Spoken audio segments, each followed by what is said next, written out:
नमस्कार, आप देख रहे हैं सत्ता की परख। देश में 1990 के दशक से आर्थिक उदार नीतियां लागू हुई है तो दलितों की हालत और खराब होने लगी। नए उदारीकरण ने दलितों को और भी नुकसान पहुंचाया। इसकी वजह से आरक्षित नौकरियों और रोजगार के दूसरे मौके कम हुए हैं। 1997 से 2007 के बीच के एक दशक में 197 लाख सरकारी नौकरियों में 18.7 लाख की कमी आई है। ये कुल सरकारी रोजगार का 9.5% है। इसके बाद से लगातार सरकारी रोजगार में कमी आ रही है, जो आज लगभग 40% के आसपास है। देश में उदारीकरण का नतीजा ये हुआ कि घटते रोजगार के चलते इसी अनुपात में दलितों के लिए आरक्षित नौकरियों की संख्या भी घटने से इस वर्ग की कमर टूट गई। ग्रामीण इलाकों में दलितों और गैर दलितों के बीच सत्ता का असंतुलन, दलितों पर हो रहे जुल्मों की तादाद बढ़ रही है। आज ऐसी घटनाओं की संख्या में लगातार बढ़ोतरी हो रही है।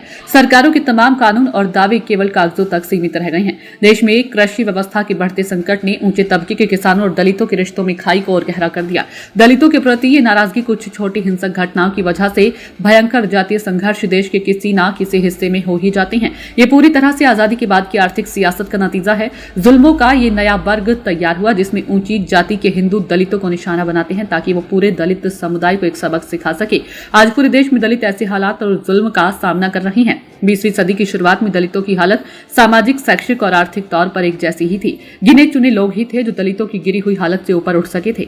बाबा साहिब डॉक्टर अम्बेडकर वो शख्स हैं जिनकी अगुवाई में दलित आंदोलन ने दलितों को कई फायदे मुहैया कराए। इनमें आरक्षण और कानूनी संरक्षण जैसी सुविधाओं को गिनाया जा सकता है। आजादी के बाद बने भारत के संविधान में दलित हितों के संरक्षण के लिए ये व्यवस्थाएं की गई है। हालांकि उन्हें लागू करने की प्रक्रिया आधी अधूरी ही रही है। फिर भी संविधान में प्रदत्त अधिकारियों के चलते दलितों के एक बड़े वर्ग ने शिक्षा को हथियार बनाकर नियमों को लाभ लिया, लेकिन देश के उच्च वर्ग को ये रास नहीं आ रहा है। दलितों के आगे बढ़ने की रफ्तार में तरह तरह की बाधाएं उत्पन्न की जा रही है। देश की आजादी के 72-73 सालों बाद भी आरक्षण को पूरा नहीं किया जा सका। कई सीमाएं तो ऐसी है जहां आज तक किसी भी दलित की तैनाती नहीं हो पाई है। दलितों को अस्तित्व के लिए उनकी लड़ाई आसान नहीं हुई है।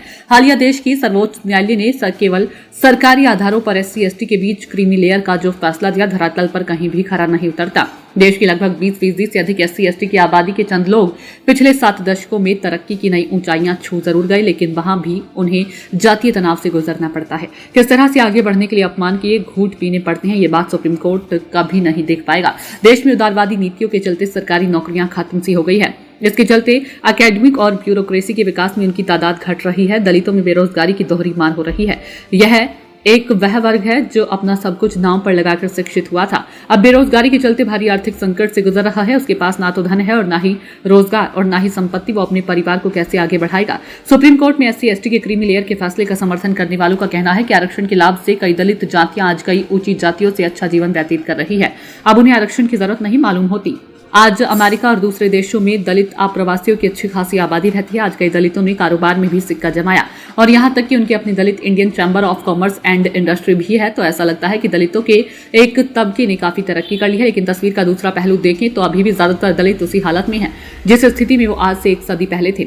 दलित आज भी ज्यादातर गांवों में रहते हैं। जमीन के मालिक न होने के बावजूद वो आज भी भूमिहीन मजदूर और सीमांत किसान के किरदार में ही दिखते हैं। दलितों के पास जो थोड़ी बहुत जमीन है भी वो छिनती जा रही है। आर्थिक विपन्नता के चलते आज ऊंचे दर्जे की पढ़ाई छोड़ने की दलितों की दर गैर दलितों के मुकाबले दोगुनी है। कमजोर तबके से आने की वजह से वो घटिया स्कूलों में पढ़ते हैं। उनकी पढ़ाई का स्तर अच्छा नहीं होता तो उनको रोजगार भी घटिया दर्जे का ही मिलता है। तरक्की याफ्ता दलितों का ये तबका दलितों में भी सामाजिक तौर पर खुद को ऊंचे दर्जे का समझने लगा है, लेकिन ऐसे लोगों की संख्या उंगलियों पर है। सुप्रीम कोर्ट के फैसले ने इस पूरे समाज से जोड़कर देख लिया, जिसका बड़ा नुकसान दलितों को आगे चलकर होगा। सत्ता की परख के लिए अवधेश कुमार सिंह की रिपोर्ट।